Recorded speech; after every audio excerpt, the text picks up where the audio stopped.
سرک زندگی. زه توربخته جینۍ یمه. ریښتینې کیسه، مینه او درنښت ګرانو اوریدونکو. هیله لرم دغه کانال سبسکرایب کړئ، خپلو ملګرو او دوستانو سره یې هم شریک کړئ ترڅو دا کانال مخکې لاړ شي. منندوی به مو یمه. د دې کانال څخه په پښتو او دري ژبو ریښتینې کیسې خپریږي. نننۍ کیسه زموږ د یو افغان د خور کیسه ده. زما مستعار نوم شمایله ده. 2 ورونه لرمه او 7 خویندې مې دي. پلار او مور مې زما څخه ډیر کرکه لري. نه پوهیږمه چې ولې، خو د رفتار څخه یې پوهیدل کیږي. پلار او مور مې په خوله هم راته وایي چې ته مې ډیر بد راځې. زه لا کوچنۍ ومه، مونږ ایران ته مهاجر سو. هلته ایران کې 15 کاله پاتې شو. پلار او مور مې زه ایران کې یو میانسن سړي ته ورکړمه. هغه سړی په قوم ترکمن و. پلار او مور ته مې ډیرې پیسې ورکړل. زه هلته 12 کلنه ومه. کوڅې کې مې لوبې کول. د واده په هکله څه باندې نه پوهېدمه. ترکمن سړی ماته انتظار و چې زه لږ غټه شمه بیا واده وکړي. خو ترکمن سړی په قاچاقو کې ګیر شو او زنداني شو. هغه په زندان کې پاتې شو او مونږ بیرته افغانستان ته راغلو. کابل کې زما یو تره ژوند کوو. مونږ هغه خپل تره کره لاړو. هلته یو میاشت پاتې شو ترڅو ښه کور مو پیدا کړه. زما کاکا یو زوی درلوده چې په 10م صنف کې و. ډیر ښکلی او جذاب هلک و. هلته زه هم نوې پیغله شوې ومه. زما هغه سره مینه پیدا شوه. د کاکا زوی مې هم زه یې غوښتلمه. زما د کاکا ټول کورنۍ راضي وو چې ما خپل زوی ته وکړي. خو ویل چې زوی مې لا 10م صنف کې ده. کله چې مکتب خلاص کړي بیا کوژده کوو. کاکا مې ډیر ښه ژوند درلوده. شخصي کور یې و. هر زوی یې ځان ته موټر درلوده. ښه ژوند یې برابر و. خو زموږ ژوند ښه نه و. اقتصاد مو ډیر ضعیف و. زما کشر ورور بخیل و. زما د کاکا زوی سره بخیلي کوه چې هغوی ولې ښه ژوند لري. زما د کاکا زوی چې مونږ کره راتله هر شی به یې مونږ ته راوړل. خو ورور ته مې سخت زور ورکول. بالاخره ورور مې ویل چې مونږ کډه کوو او تخار ته ځو. پلار او مور مې نه غوښتل چې تخار ته لاړ شي. خو ورور مې ډیر کلک شو. پلار او مور مې هم مجبور شو چې قبول کړي. مونږ د څو ورځې په منځ کې لاړو تخار ته. تخار د کابل څخه لرې و. کاکا دغوی مې ځنډ ځنډ تخار ته راتله.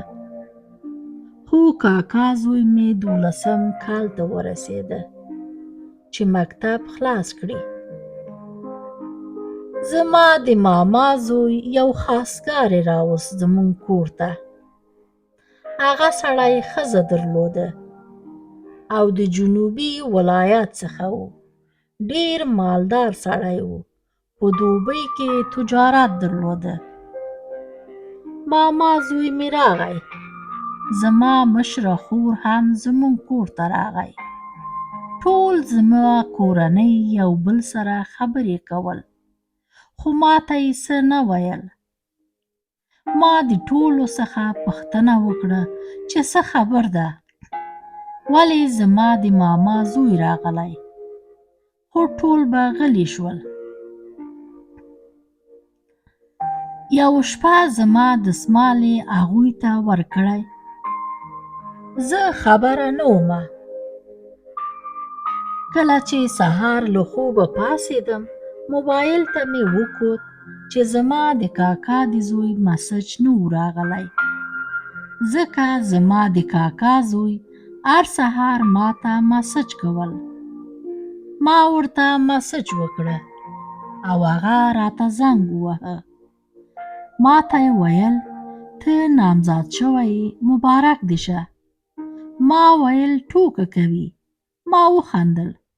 کاکا زوی مې موبایل یې راباندې کټ کړل. بیا مې زنګ وواهه. راته یې ویل نور ماته زنګ مه وهه، ځکه اوس ته د بل کس ناموس شوی یې، او موبایل یې راباندې کټ کړل. زه لاړمه سالون ته. ټول زموږ کورنۍ ناست وو. ما پوښتنه وکړه چې وایي زه نامزاده شوې یم. خور مې ماته ویل هو سړی ډېر پیسه دار سړی ده، دوبۍ کې تجارت لري. د دې خبرو اورېدلو سره ما چیغه کړه. ما فکر کول چې زړه مې وچاود. دومره ما چیغې وهل. ورور مې زه یې کوټه کې بندي کړمه چې اواز مې بیرون لاړ نشي. ما چیغې وهل. ټول همسایه‌ګان خبر شو. هغه سړی چې زه یې ورته ورکړی ومه، هغه هم خبر شو. او هغه سړی زما کورنۍ ته $14,000 ورکړی و.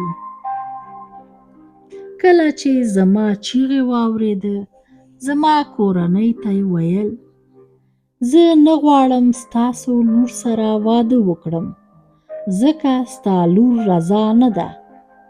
زه په زوره ورسره واده نه کوم. زه یې خوشې کړمه بیرته، او خپل پیسې یې زما کورنۍ څخه بیرته واخیستل.